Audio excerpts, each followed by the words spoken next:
you feeling now? Okay. Well, I'm on the motorway. Yeah. I don't know what... I've never... Keep doing your deep breathing. It's probably because you've been under a lot of stress.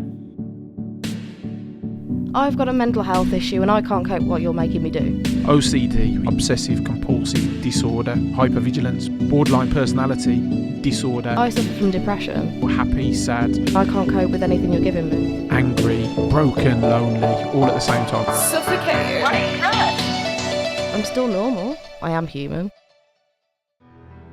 My name's Emily and I started with depression around the age of 15. I started by just feeling down, not confident, just didn't want to go out, didn't have any motivation to do any tasks. And then it started to progress into not wanting to get up, not wanting to shower, just sitting in my pyjamas and just sitting in front of the TV, not really watching it, just like staring blankly.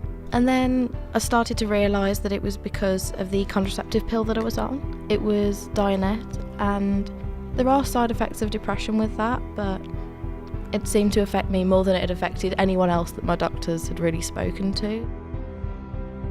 The most common experiences of mental health issues are depression and anxiety, and the symptoms can be not wanting to get out of bed, fearful going into lectures. No motivation to work. I didn't go to college, I didn't go to school.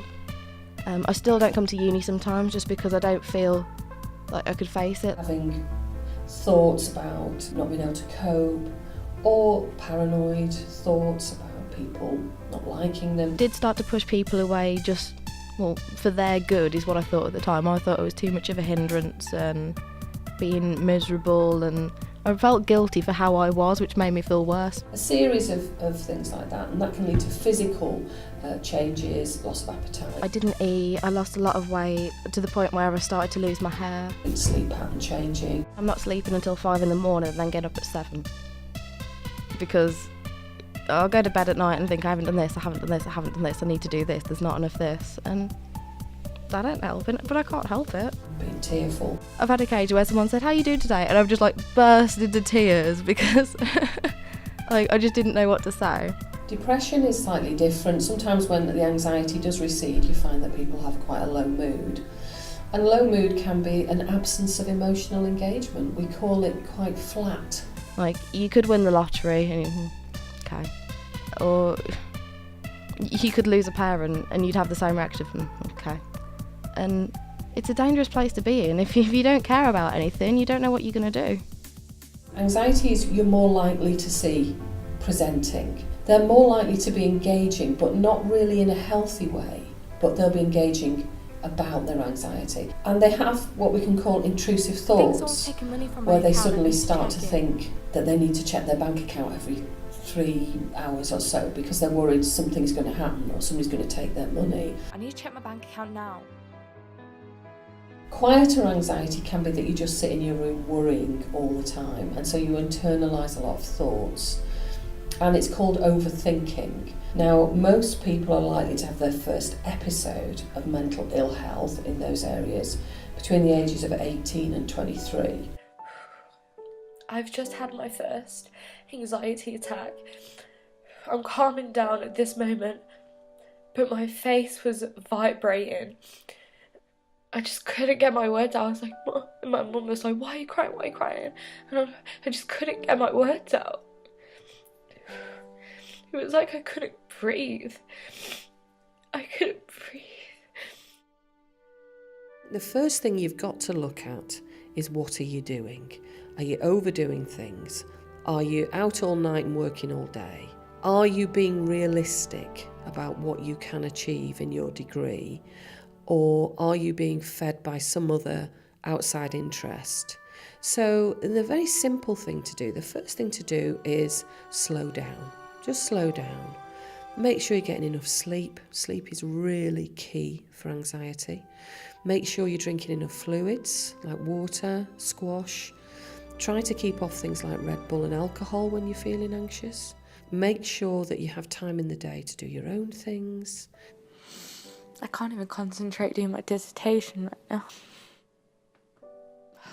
I've been to the doctors recently for my dissertation for anxiety, because even like yesterday, I sat down with my dissertation in front of me, looked at how much I got to do, looked at how much I'd done, and like, don't get me wrong, I've made good progress, but I've sat and cried and just looked at my laptop screen. Plan your work. Try and do things like 20 minutes of work, 10-minute breaks, because we know concentration is very difficult to maintain when you're anxious. But if you find that those things are not working for you, talk to your friends, talk to your family.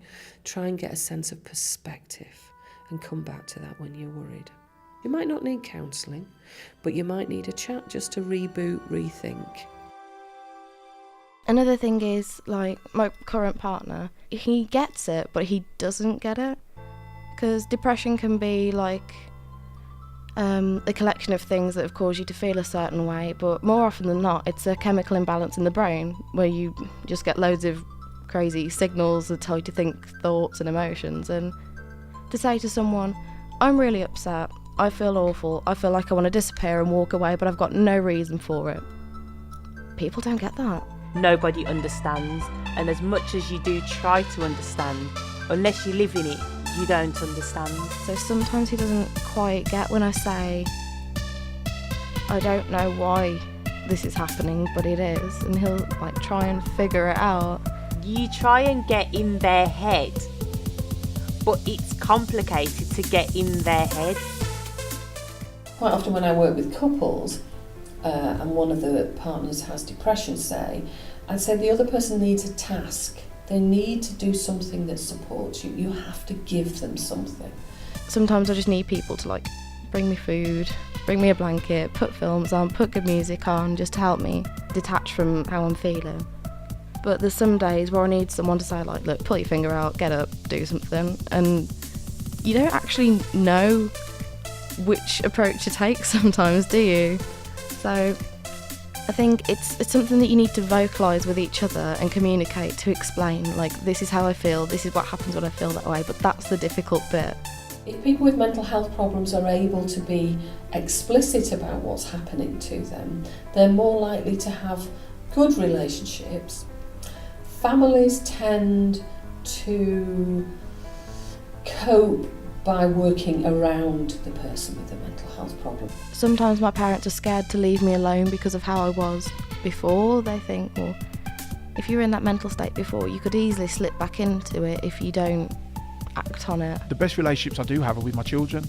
They're more understanding because obviously I'm their dad regardless. Rather than try and push me to improve or push me to feel better or try and do anything, they just let me do what I need to do, and they're just aware of my state. Unfortunately, people don't always get that because of the stigma and the stereotypes surrounding mental health, where people think that if you've got a mental health issue, you're in some way deficient. That was another thing I'd speak to my friend. I'm open, I'd say, yeah, he's got bipolar. Oh, he's crazy. I don't know what you're doing.